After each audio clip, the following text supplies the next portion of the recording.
Damage అయ్యింది, చాలా పాతది కదా, సర్వీసింగ్ ఇవ్వాలి బండిని, కాపాడుకుంటూ వస్తున్నా బైక్ని. Hello guys, welcome to the new blog. అందరు ఎలా ఉన్నారు? I hope every one is doing great. నా పాత వీడియోలు మీరు అబ్జర్వ్ చేశారనుకోండి, చాలా వరకు సింగిల్ టేక్ వీడియోస్ ఉంటాయి. లైక్ ఒకేసారి మాట్లాడేస్తాను, ఎలాంటి ఇంటరప్షన్ లేకుండా. అందుకే కొంచెం రాగా ఉంటాయి, అంత అట్రాక్టివ్గా ఉండవు. But over the period develop అయిద్దని నేను నమ్ముతాను. So let's start this vlog. ఈ వ్లాగ్లో దేని గురించి మాట్లాడదామంటే, మాట్లాడడం కాదు, యాక్చువల్ చూపిస్తాను. నా ఫస్ట్ బైక్ అంటే లైక్ ఇదే ఒకటే బైక్ ఉంది ప్రజెంట్. రీజన్ ఏంటంటే చేయడానికి ఇప్పటికీ ఇంకొక 1 వీక్లో దీనికి 5 years కంప్లీట్ అవుతాయి. సో గ్రాట్యుటీ టైం వచ్చింది. సో అందుకే కొంచెం అప్రిషియేట్ చేద్దాం బైక్ని అని చెప్పి మాట్లాడుతున్నాం. సో చూపించే ముందు ఒక థింగ్ ఏంటంటే, నేను ఎంఎస్సి చదువుతున్నప్పుడు అనుకుంటా, ఫస్ట్ సెమిస్టర్లోనే మా స్కూల్ డిపార్ట్మెంట్ ఉండేది కదా, లైక్ డిపార్ట్మెంట్, అక్కడ పార్కింగ్లో ఒక బైక్ చూశాను నేను. బైక్ చూస్తే ప్యూర్ బ్లాక్, అసలు భలే నచ్చింది. ఇంకా స్టూడెంట్ మన దగ్గర అంత డబ్బులే ఉంటాయి, ఇంట్లో ఇస్తారు, ఇంట్లో డబ్బులతోనే. సో మా అమ్మకి చెప్పాను అన్నమాట, నేను ఇలా నాకు ఈ బండి చూశాను బాగుంది అనిపిస్తే. అప్పుడు మా అమ్మ వాళ్ళు కూరగాయల వ్యాపారం చేసేటోళ్ళు. అప్పుడు కోవిడ్ టైము, కూరగాయలు మంచిగా బాగా సేల్ అయ్యాయి, డైలీ బాగా సేల్స్ వచ్చాయి. సో బాగా కొంచెం ప్రాఫిట్స్ వచ్చాయి. ఇంకా మా అమ్మ ఏముంది, సరే కొనిపిస్తాను అంటే అందే. బట్ ఇంకా దానికంటే మంచి మంచి బైక్స్ చూసా దాని తర్వాత చూస్తే. బట్ నాకు రియలైజేషన్ ఏమైందంటే, మనీ మనది కాదు, అమ్మోళ్ళు ఇచ్చే మనీ. సో ముందైతే బండి కొనుక్కుందాం, మనకు కావాల్సిన బండి మన డబ్బులతో కొనుక్కోవచ్చు. బట్ ఇంట్లో ఇప్పిస్తున్నప్పుడు బడ్జెట్ బండి తీసుకోవాలి.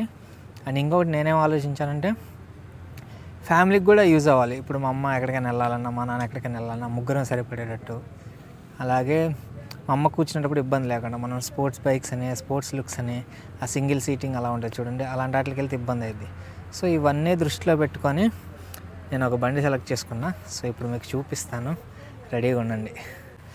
So here is my bike.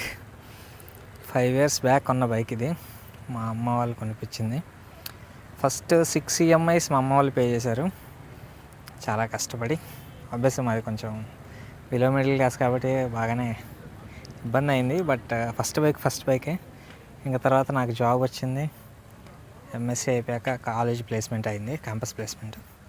So మంచిగా జాబ్ వచ్చింది. ఇంకా తర్వాత రిమైనింగ్ మనీ నేనే కట్టుకున్నాను.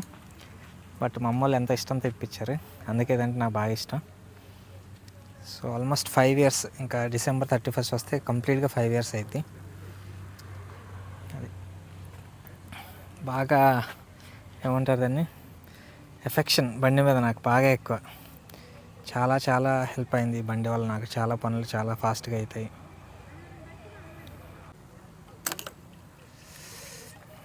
అది ఆల్మోస్ట్ 31,041 పెరిగింది. న్యూట్రల్లో ఉందో లేదో చూద్దాం. మళ్ళీ ముందుకెళ్ళింది అనుకోండి.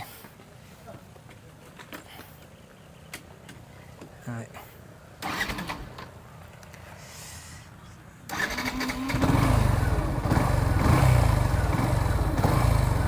సౌండ్ బాగా వస్తుంది,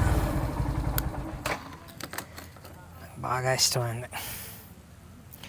ఇక్కడ డ్యామేజ్ అయింది, ఈ బల్బు మార్పించాలి, ఇది కొంచెం లూజ్ అయింది, ఇది మార్పించాలి. ఇది పాత స్టాండ్ తడిసి మొత్తం ఏమంటారు, ఐరన్ పట్టేసింది. అవి రెండే, మిగిలినంతా ఓకే. బయట తిప్పుతూ ఉంటాం కదా, డ్యామేజ్ అవుతూనే ఉంటుంది.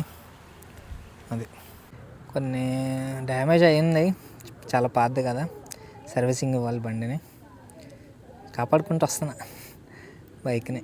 మా అమ్మ వాళ్ళు ఎంతో కష్టపడి ఎంతో ఇష్టం తెప్పించిన బైక్, జాగ్రత్తగా చూసుకుంటూ కాపాడుకుంటూ వస్తున్నా. బాయ్స్కి బైక్స్ అంటే చాలా ఇష్టం, తెలిసిందే అది. ప్రతి ఒక్కరికి ఒక్కొక్క డ్రీమ్ బైక్ ఉంటుంది. నాకు కూడా ఉన్నాయి కొన్ని dream bikes. But family conditions, family situations అవన్నీ అఫోర్డ్ చేయలేవు.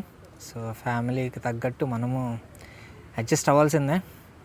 ఇనీషియల్గా నాకు అసలు ఏం జాబే లేదు అప్పుడు. లైక్ నేను కాలేజ్లో ఎంఎస్సీ చదువుతుండే యూనివర్సిటీలో. సో అప్పుడు ఇంకా మా అమ్మ వాళ్ళు ఇప్పించారు కాబట్టి నేను హ్యాపీగా తీసేసుకున్నా. కొన్న 6 months తర్వాత నాకు క్యాంపస్ ప్లేస్మెంట్ జాబ్ వచ్చిన తర్వాత నేను ఎర్నింగ్ స్టార్ట్ చేశాను. బట్ వేరే కొనే ఛాన్స్ ఉన్నా సరే నేను కొనుక్కోలేదు. ఎందుకంటే నాకు ఇది మా అమ్మ వాళ్ళు ఇప్పించింది ఫస్ట్, బాగా సెంటిమెంట్ ఉంటుంది, ఎఫెక్షన్ ఎక్కువ ఉంటుంది. ఎందుకంటే మన దగ్గర అసలు కాలేజ్ స్టూడెంట్ ఉన్నప్పుడు బండి ఉండడం అంటే మామూలు విషయం కాదు. ఇంకా తర్వాత ఎంత పెద్ద కార్స్ కొన్నా, పెద్ద పెద్ద బైక్స్ కొన్నా అంత ఇంపాక్ట్ ఏమి ఉండదు. కానీ మనం కాలేజ్లో ఉన్నప్పుడు, లేకపోతే యూనివర్సిటీ నేను ఎంఎస్సీ చేస్తున్నప్పుడు, కాలేజ్ డేస్లో ఉన్నప్పుడు మనకి బైక్ ఉందంటే అది చాలా అసలు పెద్ద థింగ్. అంటే దానికి ఉండే ఎఫెక్షన్ వేరు. సో అందుకనే నాకు ఈ బండిని వదులుకోవాలని లేదు. అందుకే జాగ్రత్తగా వాడుకుంటున్నాను. ఇంకో 5 years అయినా సరే వాడతాను జాగ్రత్తగానే. ఆ బండితో ఉన్న ఎఫెక్షన్ అలాంటిది.